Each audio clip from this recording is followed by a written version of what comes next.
ঝাড়গ্রামের দিকে নজর রাখবো। ঝাড়গ্রামের নয়াগ্রাম, সেখানে বিদ্যুৎহীন 8টি পরিবার। 10 বছর অন্ধকারে পটাশপুর পাড়ার 8 বাড়ি। 10 বছর আগে সুবর্ণরেখায় তলিয়ে যায় বাড়ি। পুনর্বাসনের পর থেকে এই অন্ধকারে 8 পরিবার। পঞ্চায়েত থেকে বিদ্যুৎ দফতরে বারবার আবেদনেও মেলেনি সুরাহা। বিদ্যুৎ না থাকার কথা জানাজানি হতেই জানতেনই না পঞ্চায়েত সমিতির সভাপতি, জানতে পেরে দ্রুত সমাধানের আশ্বাস।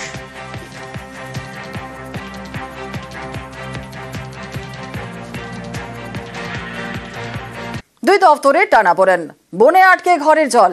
আলিপুরদুয়ারের বক্সা টাইগার রিজার্ভে জল প্রকল্পের কাজ মাঝপথে বন্ধ। অভিযোগ, নিয়ম মেনে না করায় জনস্বাস্থ্য কারিগরি দফতরের কাজ বন্ধ করে দিয়েছে বন দফতর।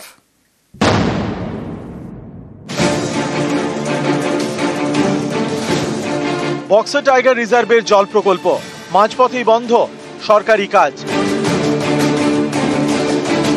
2023 সালে কাজটা শুরু করেছিলাম, তারপরে বন দপ্তরের তরফ থেকে এসে কাজটা বন্ধ করে দিল, যার জন্য ওখানকার মানুষ জল পাচ্ছে না।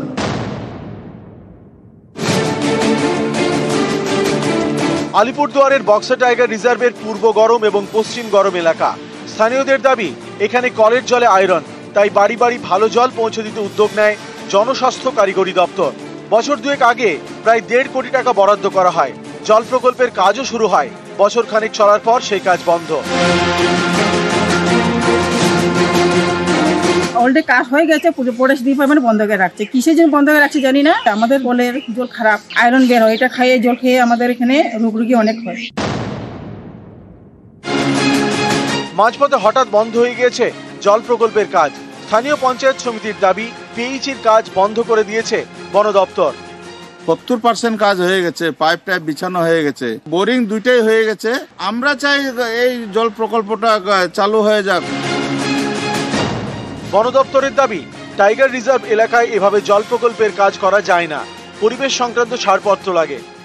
ইঞ্জিনিয়ারকে বলুন আমার কাছে এখনো পাঠাতে, আমরা ফরেস্টের সঙ্গে কথা বলবো। তাহলে আপনি ফরেস্টের সাথে কথা বলে ব্যবস্থা নেবেন আর কি? নিশ্চয়ই, মানুষকে জল তো পৌঁছতেই হবে। আলিপুরদুয়ার থেকে রাজকুমার কর্মকার, নিউজ 18 বাংলা। আজ থেকে দক্ষিণবঙ্গে বৃষ্টির পূর্বাভাস। আর কি বলছে আবহাওয়া অফিস জানবো আমাদের প্রতিনিধি বিশ্বজিৎ সাহা আমাদের সঙ্গে রয়েছে। বিশ্বজিৎ, বৃষ্টির সম্ভাবনা রয়েছে, শুধুমাত্র বজ্রবিদ্যুৎ সহ হালকা মাঝারি বৃষ্টি নয়, তার সঙ্গে ঝোড়ো হাওয়া বইবে। উত্তরবঙ্গ, দক্ষিণবঙ্গ, এই দুই বঙ্গেই সব জেলাতেই ঝড় বৃষ্টির সম্ভাবনা রয়েছে। কলকাতাতেও ঝড় বৃষ্টির সম্ভাবনা রয়েছে। অর্থাৎ আজ এবং আগামীকাল সব থেকে বেশি সম্ভাবনা, এবং তারপরও এই সম্ভাবনা থাকবে মূলত উপকূল ও পশ্চিমের জেলাগুলিতে আগামী কয়েকদিন এই সম্ভাবনা থাকবে। অর্থাৎ ঝড় বৃষ্টি দুটোই হবে। কোথাও কোথাও বিক্ষিপ্তভাবে দু এক জায়গায় কালবৈশাখীরও সম্ভাবনা আগামী 48 ঘন্টায় হতে পারে, এবং সম্ভাবনা শিলাবৃষ্টি হতে পারে। কোথাও কোথাও বজ্রপাতের আশঙ্কা রয়েছে। এই সপ্তাহেই তাপমাত্রা বেশ কিছুটা কমতে পারে, কারণ ঝড় বৃষ্টির কারণে আগামী দুদিন তাপমাত্রার সেরকম কোনো পরিবর্তন নেই। তারপর থেকে 2 থেকে 3 ডিগ্রি সেলসিয়াস তাপমাত্রা কমতে পারে। একেবারে ধন্যবাদ। যাদবপুরে বৃত্ত সম্পূর্ণ, অতি বাম রাজনীতির আঁতুর ঘর বলেই পরিচয়। আর সেই যাদবপুরে রাম নবমী পালন, মূর্তি বসিয়ে যাদবপুরে রাম পুজো, আজাদি স্লোগান মুছে গতকাল তিরঙ্গা। দিন কয়েক আগেই ইফতার পালিত হয়েছিল এই যাদবপুরে।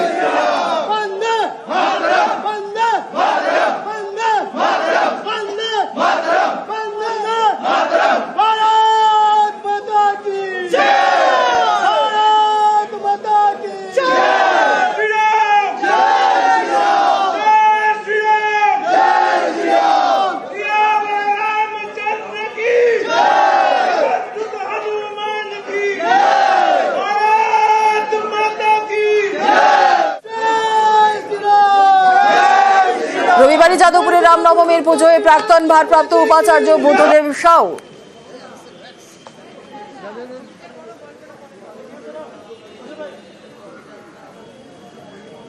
আমাদের যাদবপুর ইউনিভার্সিটিতে সরস্বতী পুজো হয়, দুর্গা পুজো হয়, আবার ইফতার পার্টিও হয়।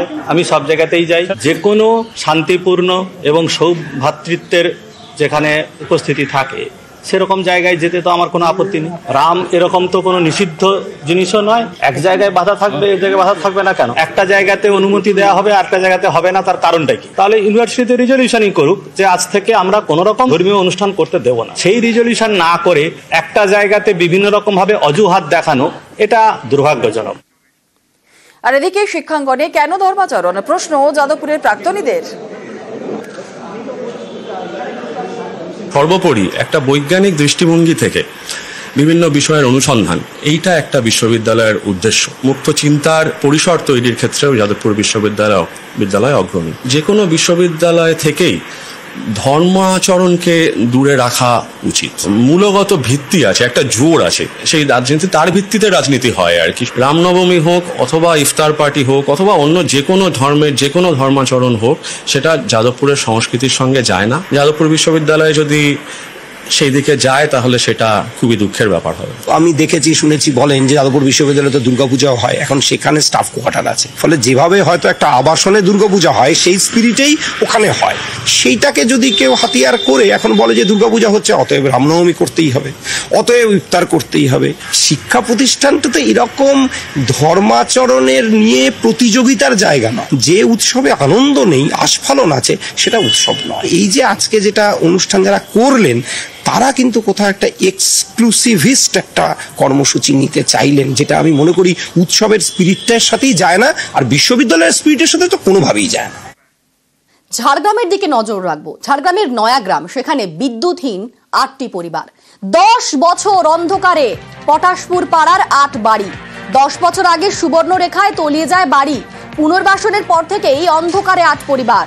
পঞ্চায়েত থেকে বিদ্যুৎ দফতরে বারবার আবেদনেও মেলেনি সুরাহা। বিদ্যুৎ না থাকার কথা জানাজানি হতেই জানতেনই না পঞ্চায়েত সমিতির সভাপতি, জানতে পেরে দ্রুত সমাধানের আশ্বাস।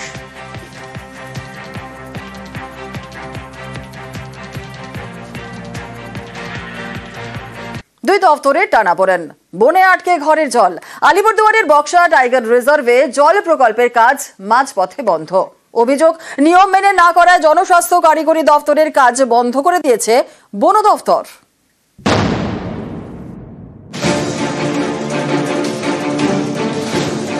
বক্সা টাইগার রিজার্ভের জল প্রকল্প মাঝপথেই বন্ধ, সরকারি কাজ।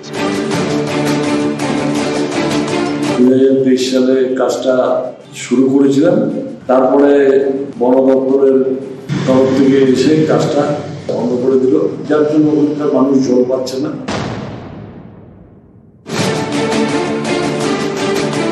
আলিপুরদুয়ারের বক্সা টাইগার রিজার্ভের পূর্ব গরম এবং পশ্চিম গরম এলাকা। স্থানীয়দের দাবি, এখানে কলের জলে আয়রন, তাই বাড়ি বাড়ি ভালো জল পৌঁছে দিতে উদ্যোগ নেয় জনস্বাস্থ্য কারিগরি দপ্তর। বছর দুয়েক আগে প্রায় 1.5 কোটি টাকা বরাদ্দ করা হয়। জল প্রকল্পের কাজও শুরু হয়। বছর খানেক চলার পর সেই কাজ বন্ধ। অলরেডি কাজ হয়ে গেছে, পরেশ ডিপার্টমেন্ট বন্ধ করে রাখছে। কিসের জন্য বন্ধ করে রাখছে জানি না। আমাদের কলের জল খারাপ, আয়রন বের হয়, এটা খাইয়ে জল খেয়ে আমাদের এখানে রোগী অনেক হয়। মাঝপথে হঠাৎ বন্ধ হয়ে গিয়েছে জল প্রকল্পের কাজ। স্থানীয় পঞ্চায়েত সমিতির দাবি, পিএইচির কাজ বন্ধ করে দিয়েছে বন দপ্তর। 70% কাজ হয়ে গেছে, পাইপ টাইপ বিছানো হয়ে গেছে, বোরিং দুইটাই হয়ে গেছে। আমরা চাই এই জল প্রকল্পটা চালু হয়ে যাক। বন দপ্তরের দাবি, টাইগার রিজার্ভ এলাকায় এভাবে জল প্রকল্পের কাজ করা যায় না, পরিবেশ সংক্রান্ত ছাড়পত্র লাগে। ইঞ্জিনিয়ারকে বলুন আমার কাছে এখনো পাঠাতে, আমরা ফরেস্টের সঙ্গে কথা বলবো। তাহলে আপনি ফরেস্টের সাথে কথা বলে ব্যবস্থা নেবেন? নিশ্চয়ই, মানুষকে জল তো পৌঁছতেই হবে। আলিপুরদুয়ার থেকে রাজকুমার কর্মকার, নিউজ 18 বাংলা। আজ থেকে দক্ষিণবঙ্গে বৃষ্টির পূর্বাভাস। আর কি বলছে আবহাওয়া অফিস জানবো আমাদের প্রতিনিধি বিশ্বজিৎ সাহা আমাদের সঙ্গে রয়েছে। বিশ্বজিৎ, বৃষ্টির সম্ভাবনা রয়েছে, শুধুমাত্র বজ্রবিদ্যুৎ সহ হালকা মাঝারি বৃষ্টি নয়, তার সঙ্গে ঝোড়ো হাওয়া বইবে। উত্তরবঙ্গ, দক্ষিণবঙ্গ, এই দুই বঙ্গেই সব জেলাতেই ঝড় বৃষ্টির সম্ভাবনা রয়েছে। কলকাতাতেও ঝড় বৃষ্টির সম্ভাবনা রয়েছে। অর্থাৎ আজ এবং আগামীকাল সব থেকে বেশি সম্ভাবনা, এবং তারপরও এই সম্ভাবনা থাকবে মূলত উপকূল ও পশ্চিমের জেলাগুলিতে আগামী কয়েকদিন এই সম্ভাবনা থাকবে। অর্থাৎ ঝড় বৃষ্টি দুটোই হবে। কোথাও কোথাও বিক্ষিপ্তভাবে দু এক জায়গায় কালবৈশাখীরও সম্ভাবনা আগামী 48 ঘন্টায় হতে পারে এবং সম্ভাবনা শিলাবৃষ্টি হতে পারে। কোথাও কোথাও বজ্রপাতের আশঙ্কা রয়েছে। এই সপ্তাহেই তাপমাত্রা বেশ কিছুটা কমতে পারে, কারণ ঝড় বৃষ্টির কারণে আগামী দুদিন তাপমাত্রার সেরকম কোনো পরিবর্তন নেই। তারপর থেকে 2 থেকে 3 ডিগ্রি সেলসিয়াস তাপমাত্রা কমতে পারে। একেবারে ধন্যবাদ।